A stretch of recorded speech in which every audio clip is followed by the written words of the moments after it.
Премьер-министр Мухаммедкалай Абылгазиев бизнес-омбудсмен институтун түзүү маселесине арналган кеңешме өткөрдү. Кеңешменин жүрүшүндө өкмөт башы Doing Business рейтингинин акыркы иликтөөлөрүнүн жыйынтыгы боюнча Кыргызстан аталган рейтингдеги позициясын жакшыртып, 77-орундан 70-орунга жогорулаганын баса белгиледи. Өкмөт инвестициялык климатты жакшыртуу жана бизнести жүргүзүү үчүн жагымдуу шарттарды түзүү боюнча чараларды көрүүнү улантууда. Учурда бизнести текшерүүгө мораторий жарыялоо жана бизнести тейлөө борборун түзүү маселеси иштелип чыгууда. Биз муну бизнестин кызыкчылыгын коргоого алуучу жана алардын көйгөйлөрүн көтөрүп чыгуучу, бизнести колдоого алуунун бирден-бир натыйжалуу механизми катары эсептейбиз. Өзгөчө бул көзөмөлдөөчү жана текшерүүчү органдар ортосундагы мамилелерге тийиштүү, деди Мухаммедкалай Абылгазиев. Последний рейтинг Doing Business показал, что Кыргызская республика в этом году улучшила свои позиции и с 77-го переместилась на 70-е место. И правительство в настоящее время прорабатывает вопрос это объявлением моратория на проверки бизнеса и создание центра обслуживания бизнеса. Вот третий вопрос – это создание института бизнес-омбудсмена в Кыргызской республике. Одним из действенных механизмов международной практики получается у нас создание бизнес-омбудсмена, и который будет защищать, выступать от имени бизнеса, поднимать проблемы бизнеса. Это касается именно отношений с контролирующими и проверяющими органами. У нас сейчас ведется во главе с нашим президентом страны очень жесткая борьба с коррупцией. И я думаю, создание института бизнес-омбудсмена как раз будет способствовать сокращению коррупционных механизмов. Премьер-министр Мухаммедкалай Абылгазиев өкмөткө караштуу өнүктүрүү боюнча өнөктөштөр менен өз ара аракеттешүү боюнча координациялык кеңештин жыйынын өткөрдү. Өкмөт башы координациялык кеңеш консультативдик орган болуп саналарын жана анын курамына өкмөт мүчөлөрү жана өнүктүрүү боюнча өнөктөштөр уюмдарынын жетекчилери кирерин эске салды. Мындан тышкары премьер-министр биргелешкен кызматташтыктын натыйжалуулугун жогорулатуунун дагы бир маанилүү аспектиси катары министрлик жана ведомство өкүлдөрүн өнүктүрүү боюнча өнөктөштөр кеңешменин түзүмүндө иш алып барган жумуштуу топтун ишиндеги активдүү катышуусу экендигин билдирди. Кеңешменин жүрүшүндө Кыргызстандагы энергетика тармагын, суу ресурстарынын абалына тийиштүү бет ачар, ошондой эле мамлекеттик инвестицияларды башкаруу жөнүндө жоонун долбоорунун бет ачары тартууланды. Мындан тышкары өнүктүрүү боюнча өнөктөштөр тарабынан Бишкек шаарындагы абанын бузулушу тууралуу көйгөйлөр ортого салынды. Өз кезегинде өкмөт башы абанын булгануусу маселеси курч экенин жана токтоосуз көңүл бурууну талап кылып жатканын белгилеп, учурда бул багытта күчтөндүрүлгөн иш алып барууда жана конкреттүү чаралар ишке ашырыларын баса белгиледи. Жыйынтыгында Мухаммедкалай Абылгазиев мындай жолугушуулар үзгүлтүксүз негизде өтүп туруусу зарылдыгын, мунун өзү стратегиялык пландарды жана өнүгүү багыттарын салыштырып макулдашууга мүмкүнчүлүк түзөрүн баса белгиледи. Буга байланыштуу кеңештин келерки жыйынын 2019-жылдын 1-кварталынын соңунда өткөрүү сунушталды.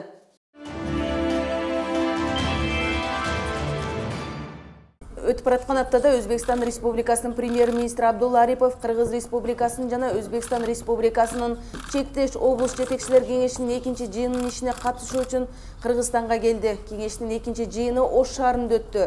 Эки өлкөнүн аймактарынын ортосунда соода-экономикалык жана маданий-гуманитардык кызматташууну өнүктүрүү маселелери талкууланды. Бул тууралуу көрсөтүүбүздүн жүрүшүндө кененирээк баяндайбыз.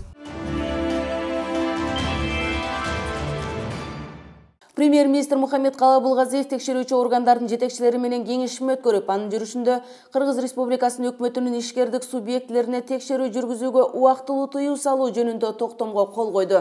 Кеңешменин жүрүшүндө өкмөт башы өкмөттүн биримдик ишеним жаратмандык программасынын ишкердикти колдоого алуунун чараларынын бири катары текшерүү жүргүзүүгө убактылуу тыюу салууну киргизүү каралганын баса белгиледи. Премьер-министр мораторий 2019-жылдын 1-январынан тарта күчүнө кирерин жана 2021-жылдын 1-январына чейин иштей турганын баса белгиледи. Биз азыр эми муну менен биринчиден ишкердикти колдоп атабыз, экинчиден ишкердикке да жоопкерчиликти жүктөп атабыз да. Кандай аткарат? Жанагындай наразычылык болуп аткан учурда өзлөрү баягы реакциясын көргөзүп атышат, а бирок текшербей барган учурда биздин мыйзамдарда каралган нормаларды, талаптарды кандай аткарат? Бу да бизнестин өзүнүн милдети. Премьер-министр Мухаммедкалый Абылгазиев Кыргыз Республикасынын Коопсуздук кеңешинин өлкөнү санариптик өнүктүрүү боюнча чаралары тууралуу чечимдердин ишке ашыруу маселеси боюнча кеңешме өткөрдү. Кеңешменин жүрүшүндө өкмөт Кыргыз Республикасынын президенти Сооронбай Жээнбековдун төрагалык астында өткөн Коопсуздук кеңешинин жыйынында санариптик трансформациялоонун концепциясы кабыл алынганын жана санариптик өнүгүү жана бардык министрлик жана ведомстволордун тейлөө көрсөтүүнүн электрондук форматына тез арада өтүүсү боюнча так милдеттер коюлганын билдирди. Премьер-министр мамлекеттик органдардын натыйжалуулугун жогорулатууга, коррупцияны жоюуга жана бизнес жана жарандар үчүн бардык бюрократиялык тоскоолдуктарды алып салууга мүмкүндүк берүүчү түндүк долбоорун ийгиликтүү ишке ашыруунун маанилүүлүгүн эскертти. Өкмөт башы 2019 жылдын 1-июлуна чейин бардык мамлекеттик органдарга маалыматтар базасын синхрондоштуруу менен түндүк тутумуна кошулууну камсыздоону тапшырды. Ошону менен бирге коюлган тапшырмаларды аткарууда мамлекеттик органдардын жетекчилери жеке жоопкерчиликти тартышарын баса белгиледи. Биринчи вице-премьер-министр Кубатбек Боронов мамлекеттик органдардын жетекчилери үчүн уюштурулган түндүк электрондук ведомстволор аралык өзара аракеттешүү системасы аркылуу электрондук башкаруу темасындагы семинарга катышты. Биринчи вице-премьер баса белгилегендей, бул семинардын жыйынтыгы боюнча түндүк тутумун ишке киргизүү аркылуу ар бир мамлекеттик органдарда электрондук башкарууга өтүүнү ишке ашыруу механизмдери аныкталат.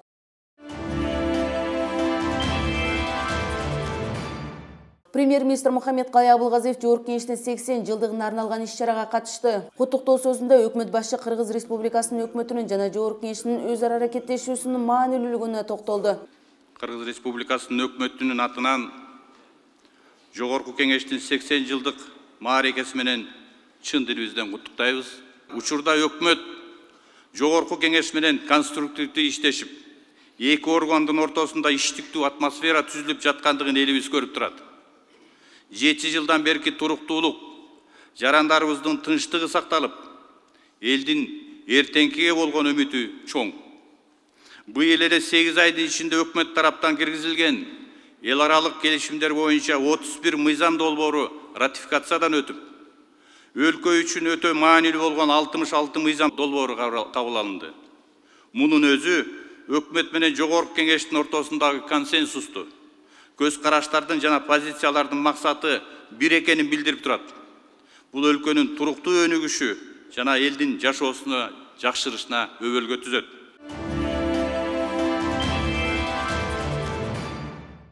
Ошол эле күнү премьер-министр Мухаммедкалый Абылгазиев унааларды каттоого жана айдоочулук көйлүктөрдү берүүгө жооптуу унаа мамлекеттик мекемесин түзүү маселесине арналган жумушчу кеңешме өткөрдү. Өкмөт башы унаа каражаттарын жана айдоочулук курамды каттоо боюнча иштерге коомчулук тарабынан нараазычылык арбын экенине токтолду. Премьер-министр адамдык факторду жоюу үчүн биринчи кезекте унаа мамлекеттик мекемесинин ишмердигин толук автоматташтырууну камсыздоо зарылдыгын, бардык маалыматтык базаларды электрондук түргө келтирүүнү тапшырды. Өкмөт башы ошондой эле жаңы түзүлгөн мекемеге кызматкерлерди алуу, компетенттүү жана коррупцияга аралашпаган кадрларды тартуу үчүн ачык сынактык негизде өткөрүлүшүн талап кылды. Жыйын соңунда премьер-министр унаа каражаттарын каттоо жана айдоочулук көйлүк берүүнү оптималдаштырууну, ошондой эле алардын алуу мөөнөтүн кыскартуу чараларын тез арада иштеп чыгууну тапшырды. Жарандарыбыздын убактын алуу, убагында ошол документтерди бербей бир бюрократиялык жолдорго жол берип атабыз да. Ошон үчүн бул жана департаментти, автотранспортту каттоо департаментин жоюп,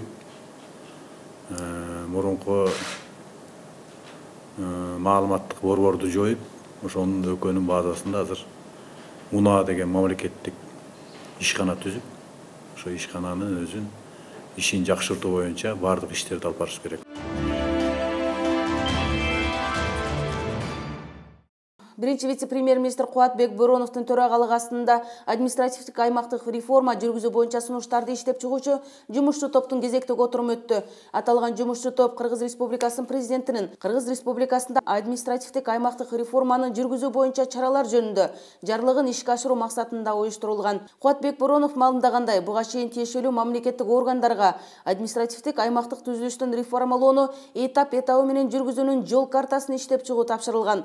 Жол картасын иштеп чыгууда эксперттик топ да иштеген. Биринчи вице-премьер-министр мамлекеттик органдардын жана административдик ведомстволордун бардык жетекчилери жумушту топтун сурамжылоосу боюнча ыкчам тартипте тийиштүү маалыматты бериши жана ага колдон келген көмөктү көрсөтүшү тийиш экенин басым жасады. Биринчи вице-премьер-министр мамлекеттик органдардын жана административдик ведомстволордун бардык жетекчилери жумушту топтун сурамжылоосу боюнча ыкчам тартипте тийиштүү маалыматтарды бериши жана ага колдон келген көмөктү көрсөтүшү тийиш экендигине басым жасады.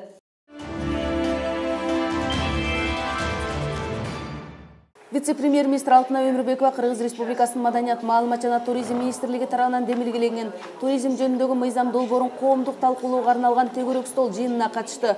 Коомдук талкуунун жүрүшүндө вице-премьер-министр учурда туризм тармагы мыйзамдык базаны чыңдоону, жаңы чечимдерди жана инновацияларды, кызмат көрсөтүүлөрүнүн шарттарын жакшыртууну талап кылаарын белгиледи. Өз сөзүндө ал туризм тармагын өнүктүрүү өлкө экономикасынын артыкчылыктуу багыттарынын бири экендигин баса белгиледи. Аталган тармакты өнүктүрүү үчүн мамлекет тарабынан жагымдуу шарттарды түзүү үчүн жана өнүгүү багыттарын аныктаган туризмди өнүктүрүү концепциясынын зарылдыгына токтолду. Ошондой эле Алтынай Өмүрбекова туризм жөнүндөгү мыйзам долбоору декларативдүү мүнөздө болбостон туризмди өнүктүрүүгө салым кошкон документ болушу зарылдыгын эскертти. Мыйзам долбоору коомдук талкуулоого алынып чыккандан кийин туризм чөйрөсүндө иш алып барган компаниялар, ассоциациялардан жана тиешелүү мамлекеттик органдардан бир катар сунуш пикирлер келип түшкөн. Талкууда коомдук талкууга коюлган учурда келип түшкөн сын пикирлер менен сунуштардын жүйөлүү себептери талкууланып эске алынды. Эске салсак, аталган мыйзам долбоору коомдук талкууга коюлган соң жогорку кеңештин социалдык маселелер, билим берүү, илим, маданият жана саламаттыкты сактоо боюнча комитетинде каралып, мыйзам долбоорунун концепциясы жактырылган.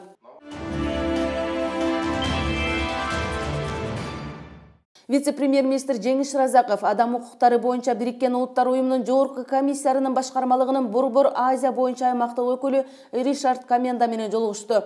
Жолугушуунун жүрүшүндө адам укуктарын коргоо жаатында кызматташуунун актуалдуу маселелери талкууланды. Өз кезегинде Жеңиш Разаков учурда Кыргызстан жана адам укуктары боюнча Бириккен Улуттар уюмунун жогорку комиссарынын башкармалыгынын ортосундагы жана башка органдар менен адам укуктары тармагында кызматташуу деңгээли кыйла жогору болуп саналарын билдирди. Өз кезегинде Жеңиш Разаков учурда Кыргызстан жана адам укуктары боюнча Бириккен Улуттар уюмунун жогорку комиссарынын башкармалыгынын ортосундагы жана башка органдар менен адам укуктары тармагында кызматташуу деңгээли кыйла жогору болуп саналарын билдирди. Вице-премьер-министр Кыргызстанда адам укуктарын коргоо жана сыйлоо багытында жүргүзүлгөн колдоо жана жардам үчүн, ошондой эле адам укуктары жаатында семинарларды өткөрүү жана Бириккен Улуттар уюмунун адам укуктары боюнча келишимдик органдарына Кыргыз Республикасынын улуттук баяндамаларын даярдоого финансылык жардам көрсөтүүсү үчүн ыраазычылык билдирди. Аймактык өкүл Ришард Каменда өз ара кызматташууда Кыргызстандын активдүү позициясын жана анын Бириккен Улуттар уюмунун адам укуктары боюнча кеңешиндеги ролун белгиледи. Жолугушуунун жыйынтыгында тараптар орун алган маселелер боюнча биргелешкен кызматташтыкты активдүү улантууга даярдыгын билдиришти. Өтүп бараткан аптада Ош шаарында Кыргызстан менен Өзбекстандын чектеш облус жетекчилеринин кеңешинин экинчи жыйыны өттү. Кеңештин жыйынына эки өлкөнүн өкмөт башчылары катышты. Алгач Кыргызстан менен Өзбекстандын премьер-министрлери тар чөйрөдө сүйлөшүүлөрдү жүргүздү.